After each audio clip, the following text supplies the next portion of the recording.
Hey, this is Shelby. Welcome back to my channel. Today we're going to be learning how to single crochet. If you've seen my previous videos, you might notice that I'm using a different crochet hook. That's because we're going to be talking about stitch anatomy today, and a larger hook makes looser stitches, so it should be a little bit easier to see the parts of the stitch. So we'll be starting with making a single crochet into a chain. So like I said, we're going to talk a little bit about stitch anatomy. So if you look at the top of your stitches, you'll see the loops.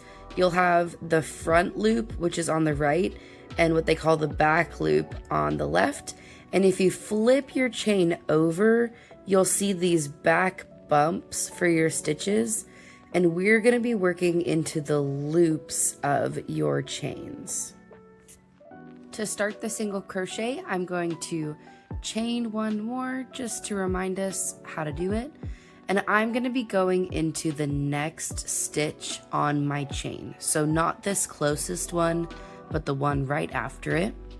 And I'm going to get my hook to go under this front loop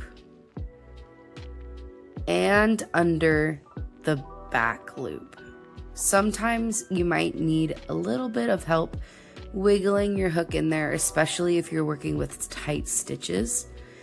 And you'll see that I have the loop that's always on my hook from the yarn.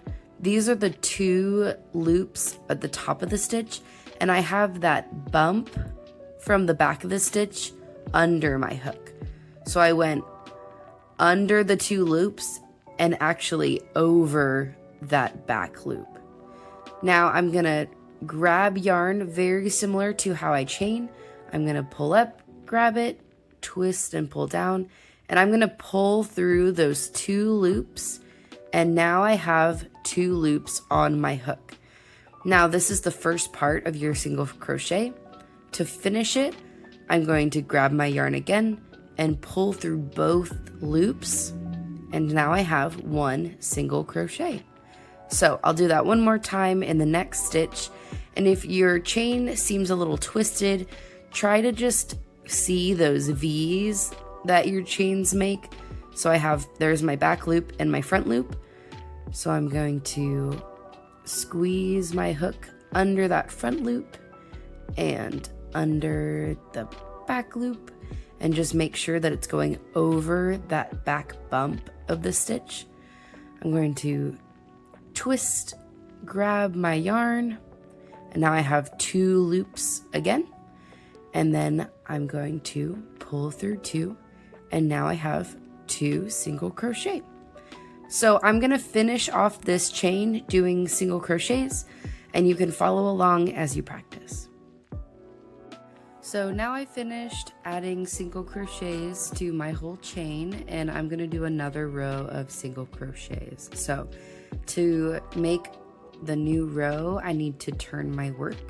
So before I turn, I will make one chain.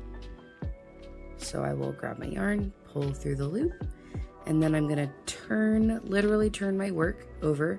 So now I'm looking at the back side of the stitches that I just made. So to start my next row, I'm going to be going under the V's. So the V's of our stitches are still there. You can kind of see them. And I'm going to be looking for underneath the loops. And you can kind of see the gaps, especially because I have nice loose stitches.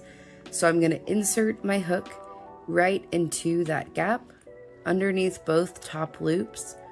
Grab my yarn, pull up a loop, and then pull through two loops to make another single crochet. So again, I'm going to go into that gap under the V, pull up a loop with the yarn, and pull through both loops for another single crochet. So I'll finish off this row so that you can watch.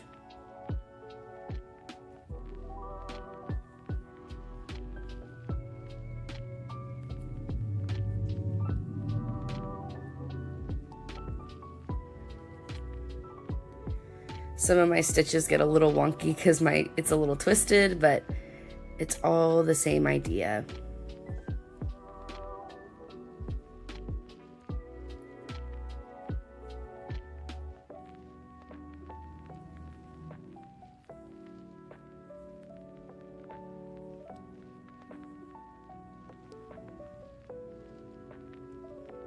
It's a little tight in this last stitch, but I'm still going under those 2 top loops, pulling up a loop and pulling through 2 to make my last single crochet.